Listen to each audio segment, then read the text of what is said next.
Hello, everyone. Welcome to Potentia's Mid-Year Investment Outlook. My name is Austin Kua, and I will be one of three hosts today alongside Mr. Kevin Swanson, CEO, and Adam Roberts, Private Wealth Advisor. We have had quite an eventful year with three notable events. The first being in March, in First Republic Bank, Silicon Valley Bank, and Signature Bank all failed, which marked the second, third, and fourth largest bank failures in United States history. Then in June, the US almost defaulted on its debt as Republicans and Democrats negotiated to the very last minute during debt ceiling conversations. And finally, a few weeks ago, Moody downgraded US debt from AAA to AA, citing the US's steady deterioration in standards of governance. This is the second time in history, the first being in 2011, that one of the big three private rating agencies downgraded US debt. Now, we've been through a lot this year, and the S&P is still up 16% year to date. So we have the pleasure of having a guest speaker today joining us from New York. We have a senior equity market strategist from J.P. Morgan Asset Management, Josh Feuerman, on the call with us today. Josh, welcome. Great to see you again. I'm going to start us out with the hardest question of the day here. Not going to throw out any softballs for you. Do you believe the US is primed for a soft landing, a shallow recession, or a deep recession, and why? Okay, Austin, thanks for the opportunity. And I got to give a disclaimer first, which is I grew up in Brooklyn, New York, and back in Brooklyn, we used to say, nobody knows nothing about nothing, right? That's true about life. It's true about the markets as well. And so the answer to your question is, Austin, I don't know. But the reason why I say that is we are in uncharted territory. We've never pumped this much liquidity into a financial system before. For years, we had quantitative easing, where the Fed kept interest rates to zero, and they were printing money to stimulate the economy. And then we went right from that to throwing trillions of dollars, what we call helicopter money, due to COVID as well. So we've never pumped that much liquidity into a system before. So to be honest, we don't really know how this is going to end. Now, when you are in uncharted territory, you kind of have two choices. The first is you could approach the markets the way I approach roller coasters. I used to love them when I was a kid. Now I get motion sickness. And so now I get on them, I close my eyes, I squeeze the bar real tight, I scream like a little boy for 90 seconds, and then I walk off of it like a rooster strutting off and go, that wasn't that bad, right? We could do the same thing with the markets, but that's not really a way to invest, right? And so I have to use history as my guide. And we have to admit that history may be an imperfect guide here as well. But if I'm using history as my guide, everything that has in the past said a recession is coming is flashing bright yellow now. There is not a single indicator that in the past has said a recession is coming that isn't saying a recession is coming. Now, we realistically can't say we're in the all clear till next springtime. I know we're tired about talking about recessions. I'm tired of talking about them because the Fed did their first Fed rate hike in March of 2022. But the writing was on the wall at the end of 2021 that the Fed was going to start hiking interest rates. Historically, most recessions are caused by the Fed because they push interest rates too high and the economy slows down and we go into recession. So we've been talking about recessions for what are we up to now? 20 months. Right? We're all sick of talking about it as well. But the historic indicators that I'm talking about didn't even fire that a recession was coming until November of last year. And so it's not until we get to the spring of next year that I could comfortably say it's different this time. So a long answer to a short question, Austin, but what I'm going to tell you is that my belief is we are heading towards a recession, and it's not until we get to the spring of next year that I could comfortably say it's different this time and we would have avoided a recession. There's a lot of discussion about what a recession is. The 2 quarters of negative growth is the typical rule of thumb, but it also requires a significant economic struggle or downturn. So when you say you do expect a recession, you expect us to go through that economic downturn or struggle. Yes, and so let me just flush out a little bit about like the role of the government and what causes recessions and things like that. And so when I do events like this, I always say to end clients, I say, think about the U.S. economy like the world's largest super tanker. And you've got 2 captains on your super tanker, right? Both, and they only have throttles. Neither has a steering wheel. And on one side, you've got Congress. Congress wants the super tanker going as fast as possible because that's how they get reelected. So they want to pull out every bag in the bag of tricks to keep that super tanker going as quickly as possible. The problem is that if the ship's going too fast, prices are going up too quickly because the more money you throw at people, the more they spend. And we know that prices are set by supply and demand. So you can, if you keep giving money, if you keep giving money to people, they're going to spend it, and that causes prices to go up, and that's inflation. Now, for the people on this call, inflation is a nuisance, right? We may complain about how expensive it is to fill up the gas tank, or how expensive that organic salmon is at Whole Foods now. But you know what? You're still filling up your gas tank and buying the organic salmon.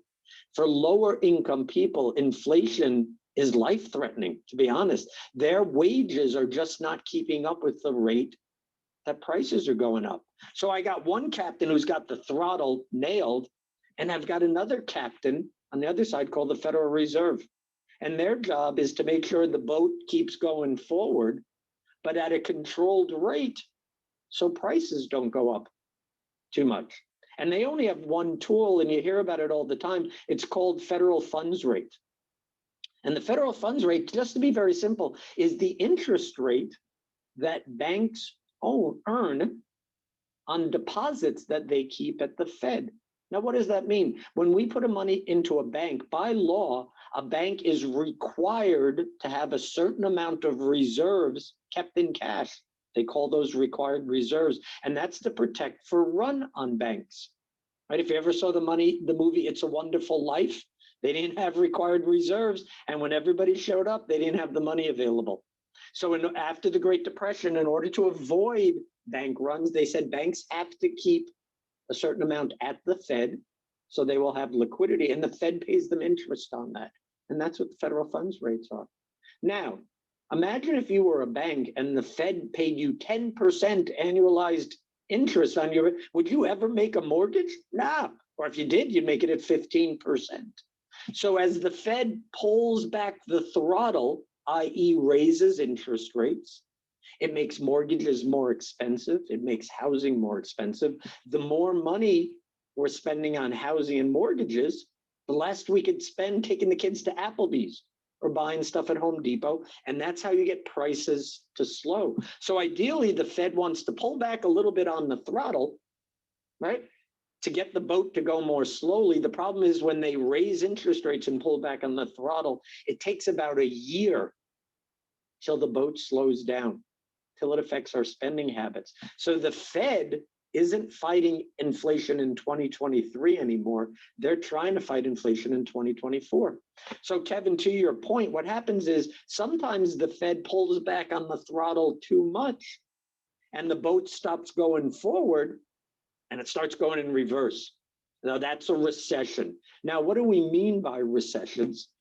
It's where, if you think about it, the opposite of recession is progress, right? So if we look at the US economy, we always want it to grow, but there are points in time it doesn't grow. And when it stops growing, when it shrinks, that's called a recession.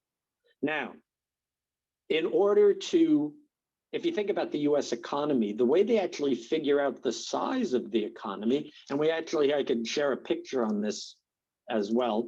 Can you see my slide deck now?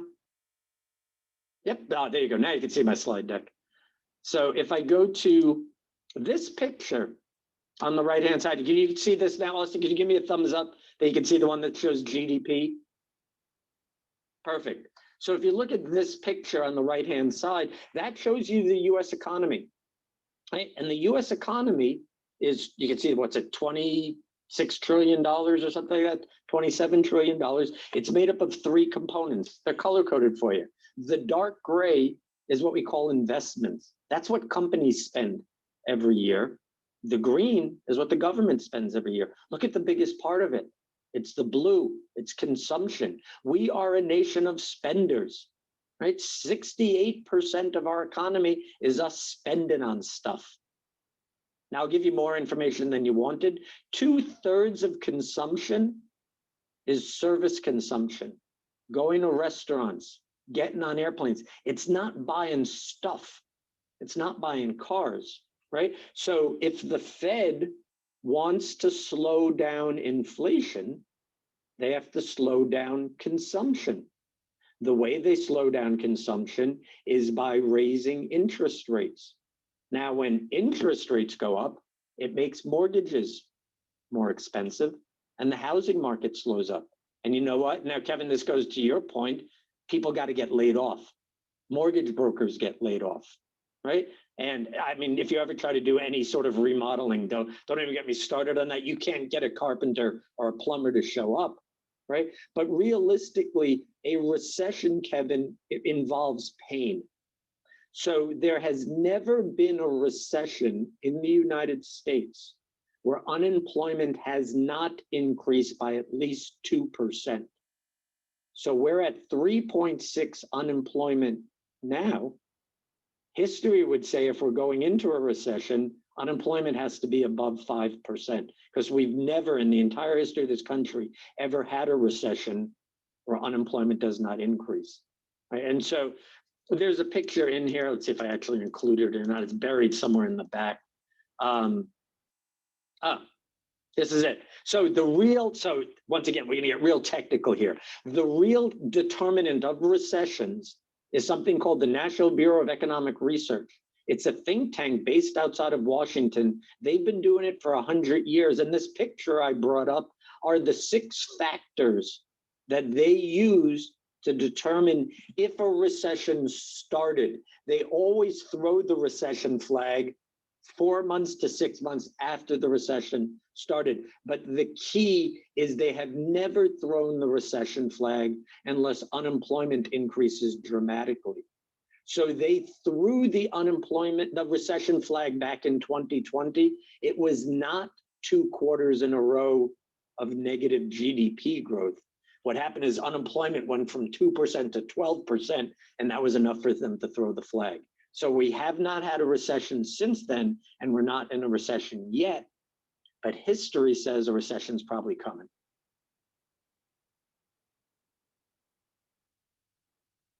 Thank you, Josh. A lot of great information. Kind of switching gears here. I know that you were in the office here in San Jose earlier in the year, and we were talking about estimates on the S&P 500, and we were looking at, I think, a best case scenario of 5%. I know Austin alluded to it earlier. S&P 500 roughly around 16% year to date. What are your guys' estimates for the rest of the year? Yeah, and so I'm going to go back at him to nobody knows nothing about nothing. I never make forecasts about what the market's going to do because most of the time you're wrong. If you actually look at the people who get paid to make forecasts, when people who say, this is what I think the S&P is going to do this year, if we looked at the spread between the highest estimate and the lowest estimate for this year, it was a 45% spread between what the experts thought the market was going to do this year. We had the largest spread ever coming into this year. Why? Because nobody knows nothing about nothing, right? Now, if I take you back to this picture, sorry, almost there. There we go. This picture is what we call the forward PE of the S&P.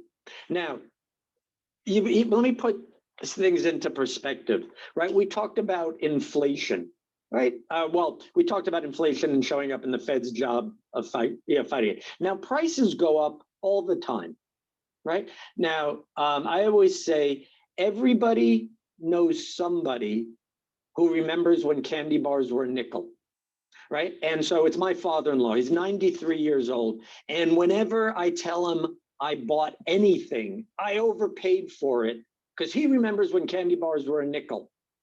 Now, I have to explain to him that when he was a little boy, he grew up in Boston, and he used to go to the Red Sox game, and it used to cost a nickel for his candy bar, and it cost a quarter to go to the Red Sox game. So the baseball ticket was 5 times the price of the candy bar, right? So you have to put the price relative to something else. So I explained to him, look, a candy bar now is $2, right? Because I remember when candy bars were a nickel, right? So if that means the baseball ticket should be 5 times the price of a candy bar, because that's what it was when he was a little boy. That means the bleacher seat that he paid a quarter for, right back in the 40s, should be $10 today. Well, it's not, right? It's $30 or $35 to sit in the bleachers. So if the bleacher seat is $35 and the baseball ticket's supposed to be 5 times the price of the candy bar, maybe the candy bar should be $7. So is baseball overvalued or candy bars undervalued relative to each other? Now, I'm a Yankees fan, so I think the Red Sox are overvalued anyway, but we do the exact same thing in the investing world, right? And that's what this picture tries to show you. So how do I take candy bars and convert it to this picture? Let's say you owned a factory and your factory produces widgets. Now, widgets are a made up thing that in every economics class, every factory produces. Nobody knows what a widget is, but we're going to own a factory that produces widgets day in and day out, and it makes $100 a year, whether or not we show up or not. Okay, now we want to sell our widget factory. It makes $100 a year like clockwork. Are you going to sell it for $100? I hope not, right? You're going to sell it for more than $100 because it makes $100 a year. Maybe you're going to sell it for $1,000. So the price, $1,000, is 10 times what it earns every single year. It's a 10-to-1 ratio. Well, that's exactly what this picture shows you. When you invest in the S&P, you are an owner in 500 companies. You own a slice of their revenue stream as long as you're invested. So this picture tells you what you're paying today for $1 of earnings across all those 500 companies. So if you look at this picture, you can see the average over the last 25 years, you can see it right in the middle of the picture. I'll get out my magic pencil for this one. Right here. You've averaged $16.77, right? Today, you're paying $19.07. All of your return this year, Adam, has come from the fact that we went from $16 to $19. The earnings didn't grow, just what people were willing to pay for it was growing. So if you look where we're trading today, where this green dot is pretty close to 1 standard deviation above value. So I think we've gotten our head ourselves in the market. And so to answer your question as best as you can, I think if we hold on to where we are and maybe get a little bit of upside from here, that's the best we're going to do, Adam, not only for this year, but that includes next year as well, right? Because right now, this is focusing on earnings for the next 12 months. That takes you all the way till almost September of next year as well. So we're paying $19 for $1 worth of earnings today, where over the last 25 years, we've paid $16.77. So the market looks a little overvalued. It doesn't mean we can't continue to go up from here, right? But if it goes up, it's almost like the greater fool theory, right? Because you're paying $19.07 for $1 worth of earnings. If you're going to make money from here, you got to find someone who's going to pay $20 for that $1 worth of earnings, right? And so that's really based upon price multiple expansion, which you may get, but I wouldn't necessarily bank on it as well. Josh, I got a question. Whenever I turn on CNBC, all I hear is AI this, AI that. What factor does it have with the price earnings that you were just talking about?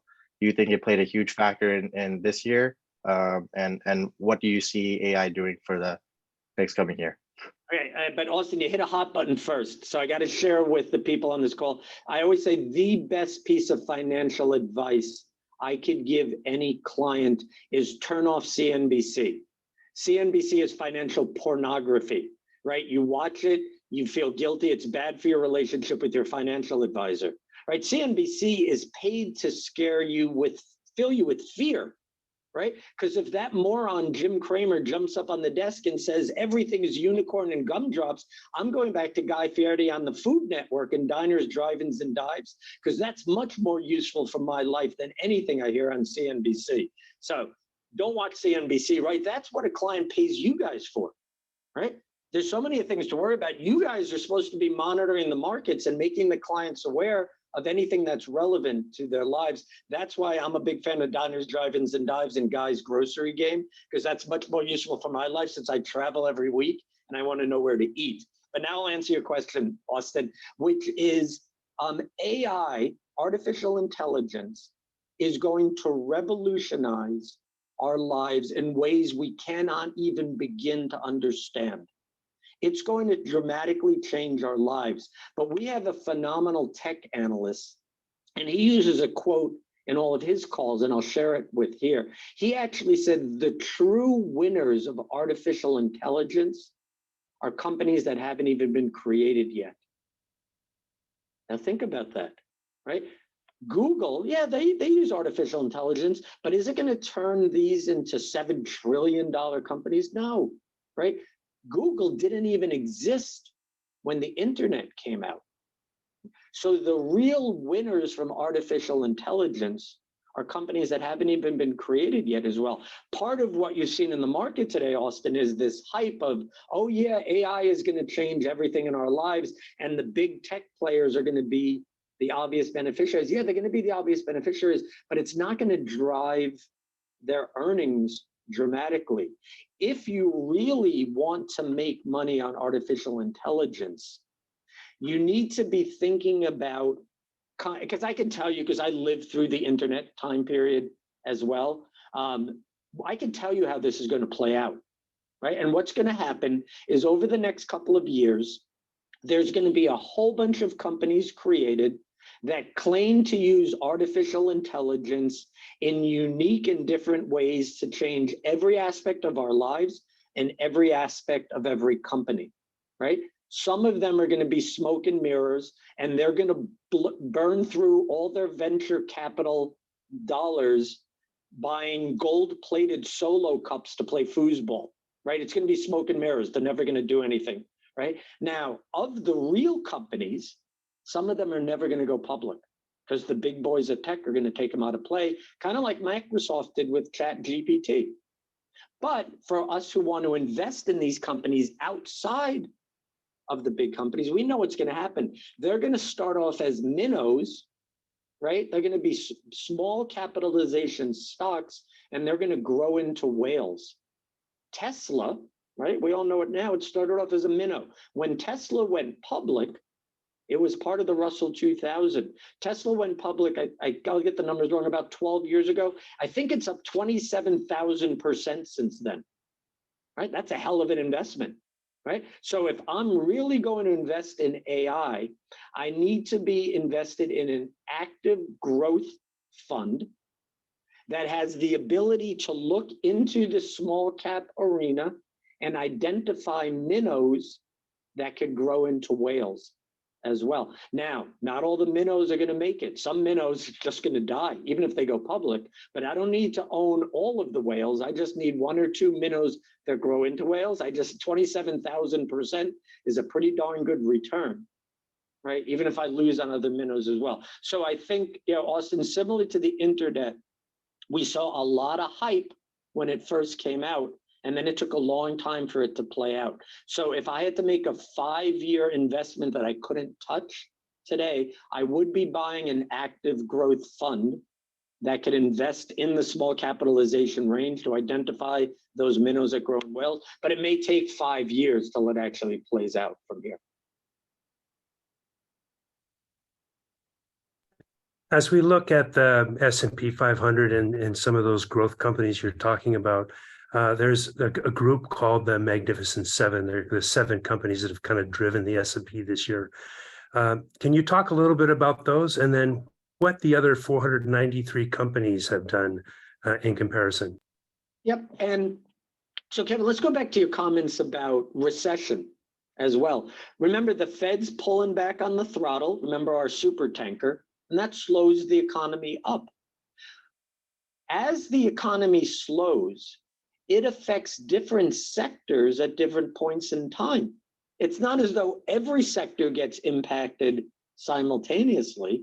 And we actually believe that technology was impacted last year as the Fed was hiking interest rates. So we have what we call an economic recession, right? And that's what's measured by this page.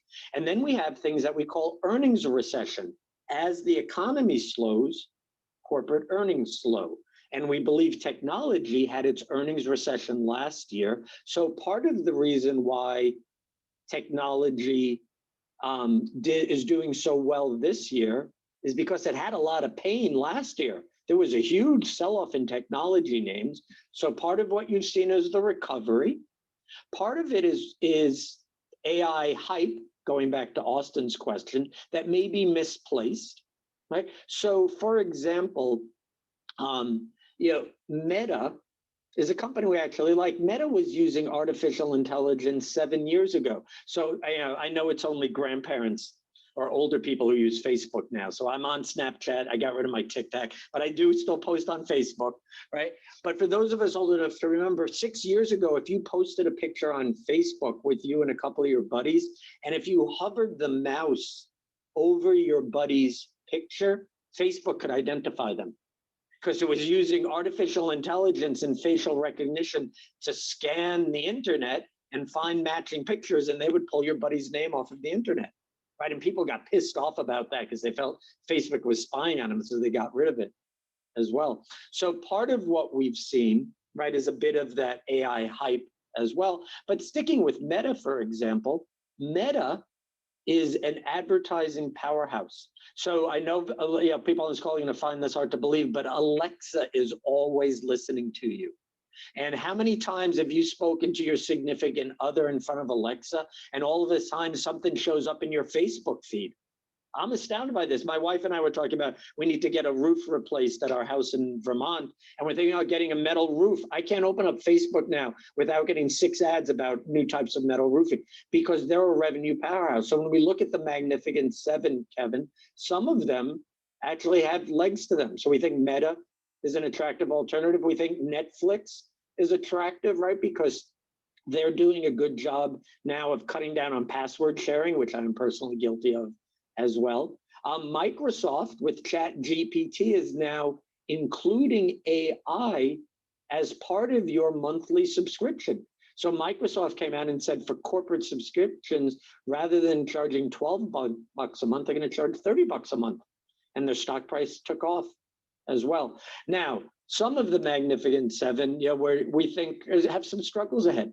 So Apple, for example, is a name that we're not really thrilled with, because Apple obviously sort of dominates the cell phone market, but it's $1,500 for a new iPhone, and the iPhone 15 really isn't that different than the iPhone 14 or the 13, right? So as the economy slows, maybe people decide, okay, I don't need the latest iPhone as well. So some of the Magnificent Seven we like, Kevin, some we don't like. But if you take a look at this picture, let's see if I've got it here.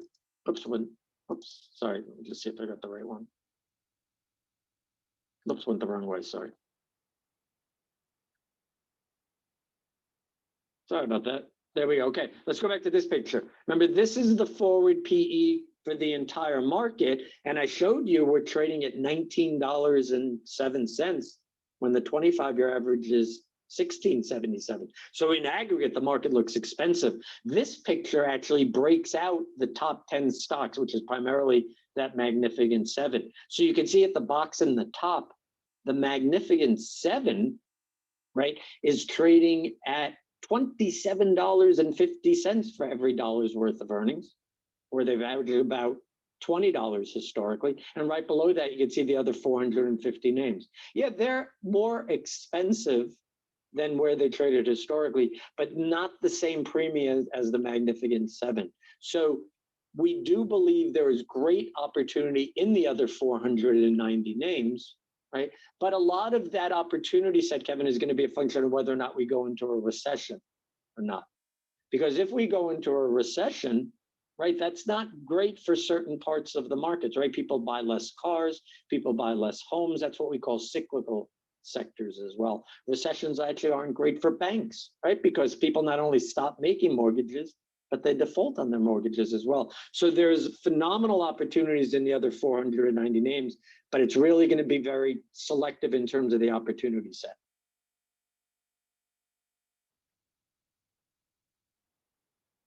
Thank you for that, Josh. So we've seen a few risks present themselves in this year's market, right? We mentioned it, Moody's downgrade, regional banks. What other things should we be keeping an eye out for? Yeah, I think the greatest risk is what we call a policy error by the Fed, right? Think about our super tanker. The Fed pulls back interest rates and then they wait. And then they say, oh, the ship's still going too quickly. Inflation is going up too much. And yeah, Adam, as you can tell, I love to expand every question out. So let me expand. Let me just share one other thought on inflation, because it comes up all the time, in conversations, and most people don't really understand what it is, right? Inflation measures the rate of change in price levels. Inflation does not tell you anything whatsoever about where price levels are. Too many people think high inflation equals high price levels. So when they hear that inflation is dropping, they think price levels are dropping, and that's 100% wrong. What's dropping is the rate of change. Now, what the hell does that mean, right? Well, let's pick an example. Let's say that a loaf of bread costs $1, and then it goes to $2. So the price increased by $1, but the rate of change was 100% because it went from $1 to $2. Now the price of bread is going to go up by the exact same amount. It's going to increase by another $1. But when we go from $2 to $3, that's 50% inflation. When we go from $3 to $4, that's 33% inflation. The price of the bread is going up by the exact same amount every single time.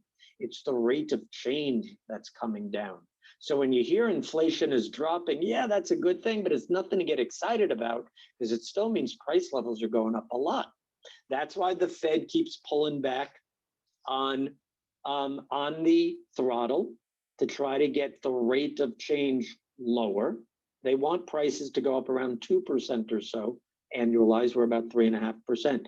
History is not on the side of the Fed.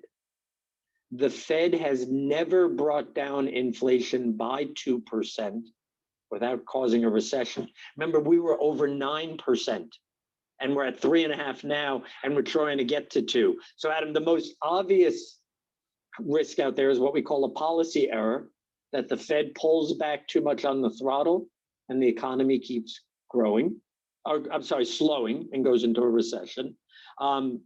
There's another risk, obviously, in Ukraine, with Putin, right? I'm doing this call from New York City, and have any of you ever been to New York City, Times Square after 11 o'clock at night when everyone closes, and what comes out besides the homeless people? The rats, right? And if you ever try to get between a rat and a garbage can in New York, you lose every single time, right? And Putin's like a cornered rat now. You don't know what he's going to do, right? And if he exacerbates the situation in Ukraine, NATO has to get involved, right? And it's going to be hard for the United States to sit on the sidelines as well. So that would be a sort of geopolitical concern as well. So I would say the immediate concern is a policy error by the Fed.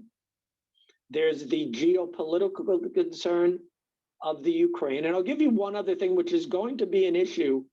It's probably more of a medium-term risk, and it has to do with the size of the federal deficit. Because if you think about it, the government takes in tax revenues and they pay out money, whether that's for defense or entitlement programs or whatever you want to call it for. The government doesn't take in enough money through tax revenue to pay for everything it spends every year, so it has to borrow. And we've been borrowing a lot, and we have to pay interest on what we borrow.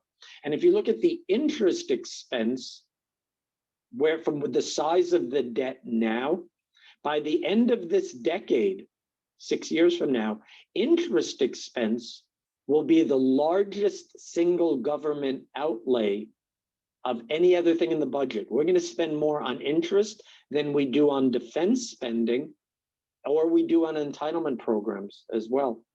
And that's a bad problem, right? Because the only way you solve that is you teach Congress to spend less than they're taking in. Right? Good luck with that one, right? Because if they actually spent less than they took in, they could use that excess money to pay down the debt. So I do think the risk we run is that ultimately taxes have to go up to pay down the debt. And remember now, what that means is that if individual taxes go up, right? Let's go back to this picture again on GDP.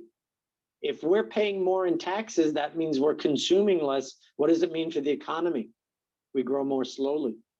If corporations are paying more in taxes, what does it mean to their earnings? It means their earnings are lower. If their earnings are lower, that means the stock market doesn't go up as much. So I think we've got, for lack of a better term, a ticking time bomb out there in terms of economic growth in the market, that in terms of the federal debt that we're going to have to approach, we're going to have to tackle. And I don't know who has the political willpower to do that. That was a depressing question, Adam. Can we end on something happier than that? Josh, we're coming up on 30 minutes, so I'm gonna ask the last question here. If you have $100,000, where would you invest it? So you're asking an equity guy a dangerous question. Now, I did tell you if it's a 5-year investment, I'm buying an active growth fund because I want the AI play. I will reluctantly admit this, and luckily this isn't being recorded, so no one will ever hear me saying this. I made my first fixed income purchase in 30 years. I actually bought core bonds. We have a very good core bond fund, but you could find your own core bond fund. If ours doesn't work, I bought our own core bond fund about 6 weeks ago or so. 8 weeks ago, because I actually think I'm probably going to make more money in bonds over the medium term than the stock market as well. So yeah, I would say I would be looking at an active growth solution if I'm in the equity market that has the ability to identify minnows that grows into whales. I'd be looking at something in the fixed income market and what we call the belly of the curve, right? Because I do think we're going to go to a recession. I think the Fed will cut interest rates. I think 10-year yields will fall. I will make a good return on my fixed income investment. And then on my 88th birthday, because every 30 years like clockwork, I will buy fixed income. I will make my next fixed income purchase because I'll get the heck out then as well. But to be honest, though, yeah, I do have a lot of dry powder I'm keeping. I got money on the short end of the yield curve in money market funds because I don't really like the market at $19.07. When the 25-year average is 1677. So I'm keeping some dry powder because I think we've gotten ahead of ourselves, and I think I'm going to get a better entry point to the market over the next 6 to 9 months or so.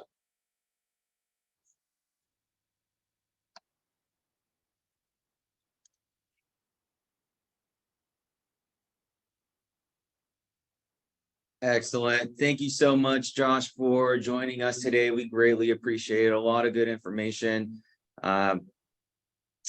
Wanted to send a special shout out to our Potentia team. Thank you for putting this together. And of course, thank you to our clients. Thank you for taking time out of your busy schedules and joining us today. I hope you got as much of it out of this presentation as we did. Thank you. Thank you. Take care.